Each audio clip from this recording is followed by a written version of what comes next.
일단 중개사가 제일 하면 안 되는 거 첫 번째는 뻥카예요.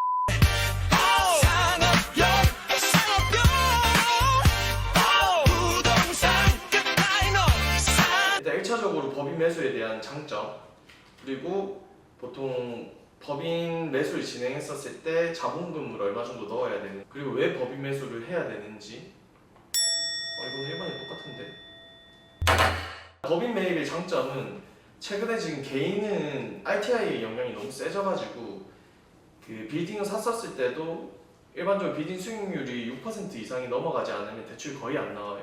이제 양도소득세를 내야 되는 시점, 그러니까 저희가 건물을 샀다가 나중에 매각하는 시점에서 이제 개인 같은 경우는 매각하면 누진세라고 해가지고 각 단계별로 해가지고 금액이 그 양도소득세를 내야 돼요.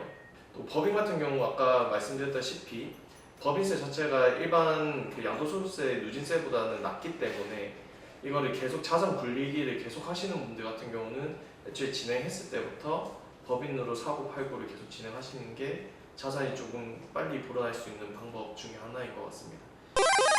일단 중개사가 제일 하면 안 되는 거 첫 번째는 뻥카예요. 거짓말이 절대 치면 안 돼요. 왜냐면 저희는 중개를 할 때 허위로 말한 부분에 대해서는 중개사가 책임을 져야 되기 때문에. 두 번째는 이제 업다운 계약서.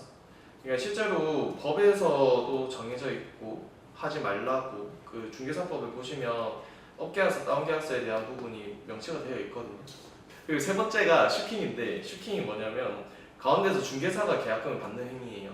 중개사가 매도인에 대한 지위를 대리를 받았다라고 해가지고 본인 계좌로 돈을 달라고 하는 경우가 있어요. 이런 경우 절대 진행하시면 안 되고. 우리 사실 전세 사기 이슈 많잖아요. 가장 많아요. 그래서 저는 개인적으로, 그러니까 모든 분들한테 다 말씀을 드리는 건데, 등기를 떼보시고 그 등기에 있는 이름으로 해서 통장 계좌번호를 받는 게 아닌 이상은 돈을 절대 넣으시면 안 돼요.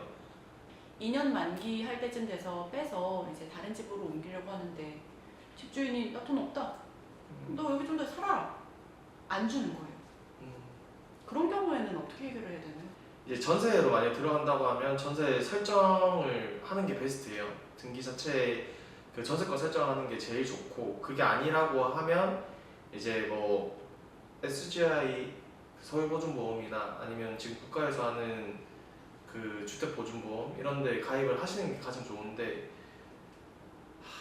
근데 또 조금 짜증나는 상황이 뭐냐면 지금 국가에서도 이걸 엄청 엄격하게 관리를 하고 있어서 매가에 지금 제가 알기로는 최근 70몇 프로까지 밖에는 그게 보증보험 가입이 안 된다고 하더라고요. 이제 이런 사건이 일어나면 사실은 크게 뭔가 구제를 해줄 수 있는 방법이 없어요. 근데 만약에 본인이 이제 짐을 다 빼고 이런 상황에서 임차권 등기를 하거나 이런 등기 상황이 되지 않는 이상은 뭔가 법적으로 진행할 수 있는 경우가 거의 없습니다.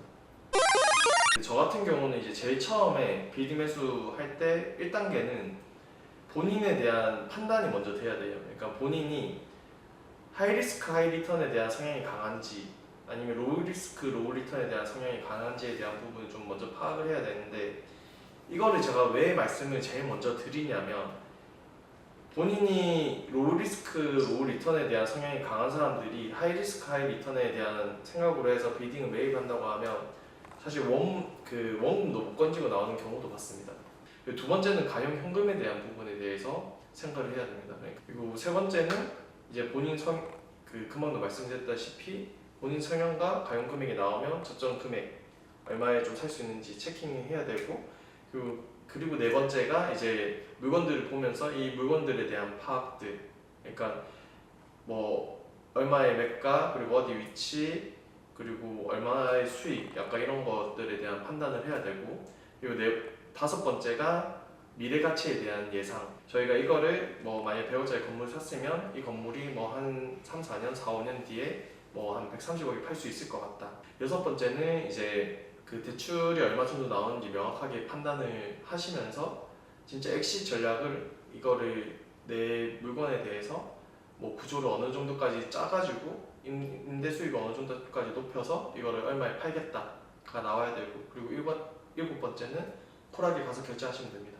그 결제는 이제 문구 검토나 아니면 그 상기한 문구들을 꼼꼼하게 검토하시고 나의 자금 플랜이 어떻게 될지에 대한 판단을 하시면서 매입을 진행하시면 됩니다. Don't build the